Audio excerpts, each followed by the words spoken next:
네, 영상으로 확인을 해봤습니다. 이 기업은 왠지 저도 모르게 친근감이 느껴지는 기업인데요. 국내뿐만 아니라 해외 수출에서도 뭔가 성과를 내고 있는 그런 기업이군요. 네, 이 기업은 2014년도에 순천향대학교의 연구마을에 입주를 해서 공동 R&D를 수행한 기업이고요. 네. 14년에 시작해서 15년에 끝났으니까 이 기업이 그 이후에 아마 양산을 해서 16년도부터 해서 아주 급격하게 매출이 일어나고 작년에 수출 관련해서도 굉장한 상을 받은 걸로 알고 있습니다. 네, 더 큰 성장을 기대해 보겠고요.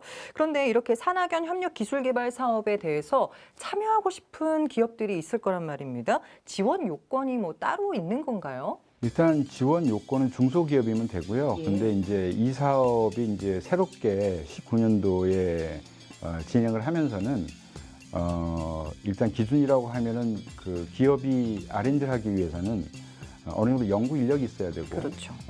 그리고 인프라가 구성이 되어 있어야 하기 때문에 기업 부설 연구소가 있느냐를 놓고 조금 보는 부분이 있습니다. 그래서 기업 부설 연구소를 보유하고 있느냐, 아니면 보유할 계획이 있느냐라는 게 하나의 기준이 될 수도 있고요.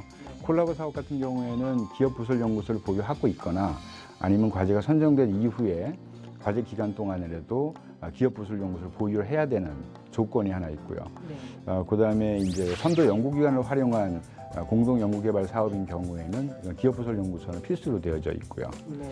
그리고 이제 마지막 하나인 그 신사업 바우처 사업 같은 경우에는 이제 기존 기업들이 사업을 전환한다라든지 자금 기존에 있는 상품 말고 좀 확장해서 다른 분야로 나가고자 할 때 지원하는 과제다 보니까 어느 정도 좀 규모가 있는 업력이 한 10년 이상 되거나 아니면 매출이 50억 이상 되거나 아니면 뭐 종업원 수가 30억 이상 되거나 이 세 가지 조건 중에 하나를 만족해야만 지원을 받을 수 있는 조건이 있습니다. 네, 아무래도 우리 국민의 세금으로 이루어지는 지원 과제이다 보니까 조금 더 세심하게 꼼꼼하게 따져볼 필요가 있는 거네요. 물론입니다.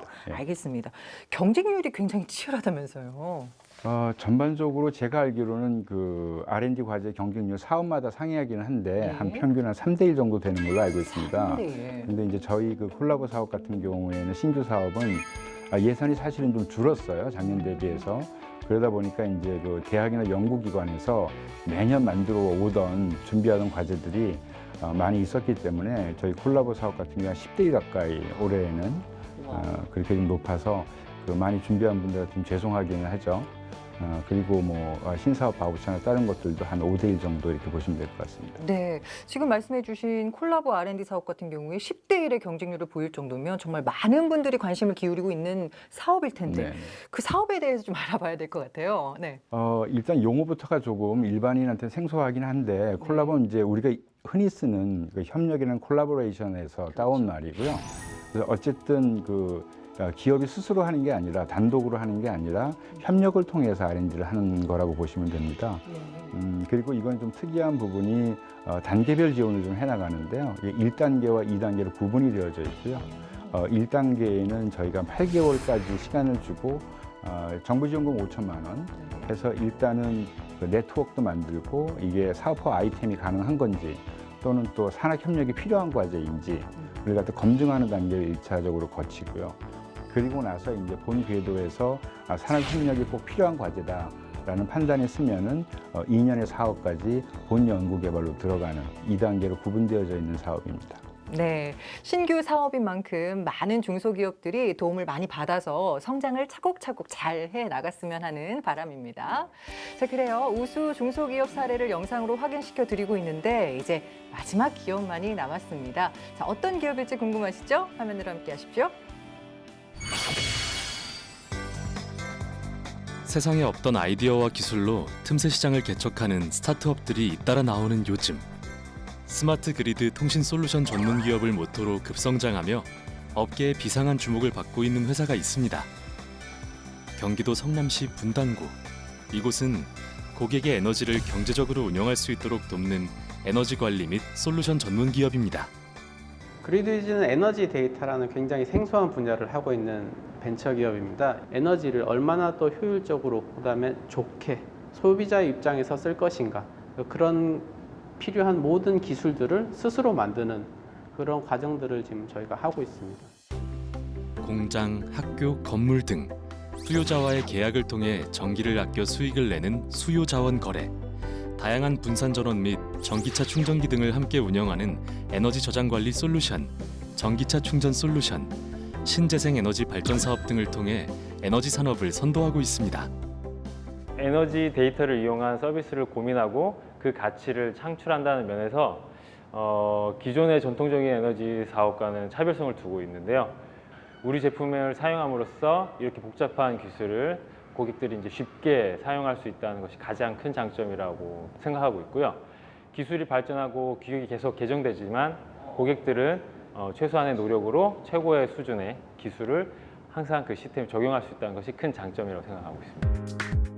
2013년 3명의 엔지니어들이 의기투합해 창업했지만 기술만 아는 엔지니어에게 현실의 벽은 너무 높았습니다. 실적이 없다는 이유로 사업 제안을 해도 탈락하기 일쑤였죠. 중기부의 R&D 지원 사업은 이처럼 우수한 기술력을 보유하고 성장 가능성이 높은 기술혁신 기업들에게 든든한 지원군이 되어주었습니다.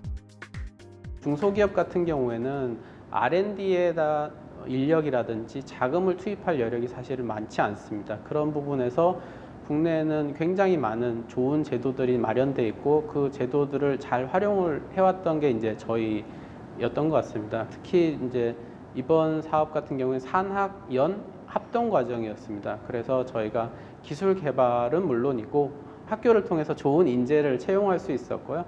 또 연구기관을 통해서 조금 선도된 기술들을 빨리 도입할 수 있는 계기가 됐습니다.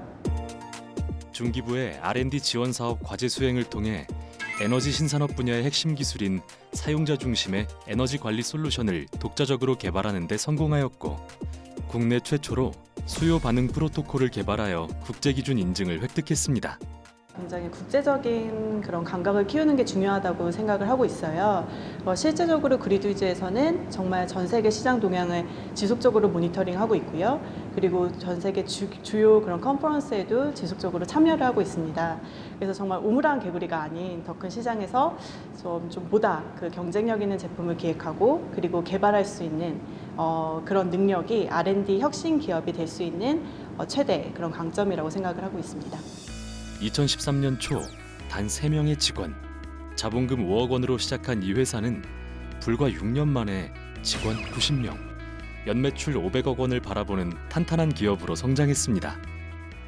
환경보다는 사실은 분위기일 것 같습니다. R&D가 항상 성공하지는 않습니다. 근데 이제 실패할 수 있는데 그 실패까지도 과연 성공의 밑받침이 될 수 있도록 지원해주는 방향이 필요하지 않을까라는 생각을 하고 있고요. 저희 스타트업들이 사실은 좀 굉장히 빨리 신속하게 움직여야 된다는 점이 있습니다.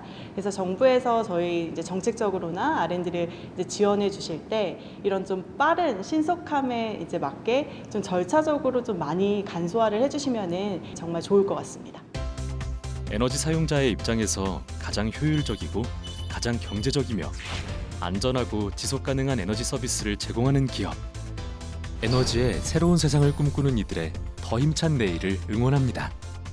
그리드위즈는 에너지 데이터라는 이 무형의 기술을 기반으로 우리가 편하게 쓰고 있는 에너지들을 지금보다 또 더 깨끗한 에너지로 바꾸고 또 편하게 합리적으로 쓸 수 있도록 할 겁니다. 그래서 에너지를 저희가 그냥 낭비하는 게 아니고 아끼고 잘 쓰는 방법을 후손에게 물려줄 수 있는 그런 에너지 기업이 되기 위해서 노력할 겁니다.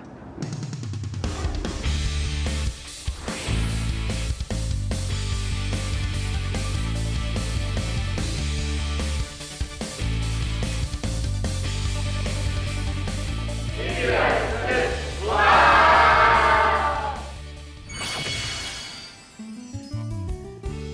네, 사람이 곧 회사다. 야, 정말 이 기본 철학이 너무 멋진 것 같아요. 이를 바탕으로 뭐 글로벌 경쟁력을 갖춘 에너지 관리 솔루션을 독자적으로 또 개발하고 제공하고 있는 그런 기업인데요. 이 기업은 어떤 지원을 받은 겁니까? 이 기업도 앞에서 소개한 그 기업과 마찬가지로 저희들 그 산학협력과제를 통해서 도출된 과제 지원을 받았고요. 13년도에 지원을 받아서 14년도에 과제가 종료가 되고 그 이후에 아주 그냥 급격하게 매출이 늘어난 거는 16년부터인 걸로 알고 있습니다. 그래서 상당히 그 에너지에 대한 그 수요 예측이라든지 그런 솔루션으로 굉장히 훌륭한 제품이라고 생각이 되어집니다. 뭔가 자식을 길러내는 그런 느낌이 드실 것도 같은데 어떠세요? 예. 저희들이 워낙 그 많은 과제를 관리하다 보니까 사실은 일일이 모든 과제를 기억하지는 못하는 편이기는 한데 이런 우수 과제들 같은 경우에는 저희들이 항상 모니터링도 하고 저희들이 이런 자료 소개도 하고 하는 데 기쁨이 있다고 생각을 합니다. 맞아요. 더 많은 사례들이 나와서 더 많이 좀 소개를 해드렸으면 하는 마음입니다. 자, 그렇다면 산학연 협력 R&D의 향후 추진 계획 말씀해 주실까요? 이제 그 콜라보 사업을 위시로 해서 저희들이 이제 차근차근 더 준비를 많이 해서 지원을 해야 될 것 같고요. 이제 다만 조금 아쉬운 점이라고 하면 이게 저희들 전통적으로는 산학협력 사업이 저변 확대 사업이었었어요. 그래서 R&D 역량이 조금 다소 미흡한 기업들이 혜택을 받을 수 있는 사업이었는데 지금은 조금 약간 스케일업을 해서 어떤 단기 매출이라든지 직접적인 성과가 가시화될 수 있는 기업 위주로 사업이 구성이 되다 보니까 그거에 대한 보완이 조금 향후에 필요하지 않을까라는 생각이 들고요. 중소기업부를 저희들이 좀 도와서 이제 내년에 20년도에는 이제 예비 타당성 조사에 대한 준비를 하고 있는 과제도 있고요. 제 개인적인 생각으로는 상당히 협력 과제가 필요하다고 생각을 합니다. 네, 어떻게 보면 기본부터 조금 더 도와주고 싶다라는 마음이 담겨져 있는 것 같아요. 네, 알겠습니다. 자, 이렇게 이야기를 나누다 보니까 시간이 다 됐습니다. 앞으로의 계획이나 각오 한 말씀 해주실까요? 제가 이 사업을 진행을 하면서는 정부가 우리나라만큼 정말 열심히 노력을 해서 협력 과제를 도출해내고 지원을 하는데 그 노력만큼이나 어떤 기업의 협력 문화가 좀 확산이 빨리 되었으면 좋겠는데 그런 부분이 조금 아쉬움이 있는 것 같습니다. 그래서 하나의 이제 뭐 바람이라고 한다면 R&D를 필요로 하는 기업들이 요새의 기술은 단독 기술로 할 수 있는 것도 있지만 거의 시스템화되고 모든 것을 기업이 혼자 감당하기에는 어려운 것들이 많이 있습니다. 가면 갈수록. 그래서 일부는 어차피 아웃소싱을 해야 하기 때문에 대학이나 연구기관을 적극 활용하는 그런 연구개발이 조금 더 성공의 찬스를 좀 높일 수 있지 않을까라는 생각이 듭니다. 알겠습니다. 오전 실장님 오늘 귀한 시간 내주셔서 네, 고맙습니다. 고맙습니다. 네. 준기 씨, R&D 우수 기업을 말하다. 지금까지 중소기업에 관련된 R&D 지원 사업과 그에 따른 우수 기업을 총 4회에 걸쳐 안내해 드렸었는데요. 핵심 성장의 키워드라고 할 수 있는 R&D 지원 사업을 통해서 대한민국의 중소기업이 더 멀리, 더 높게 도약할 수 있는 한 해가 되길 소망합니다. 자, 저희가 준비한 소식은 여기까지입니다. 끝까지 함께해 주신 여러분 고맙습니다.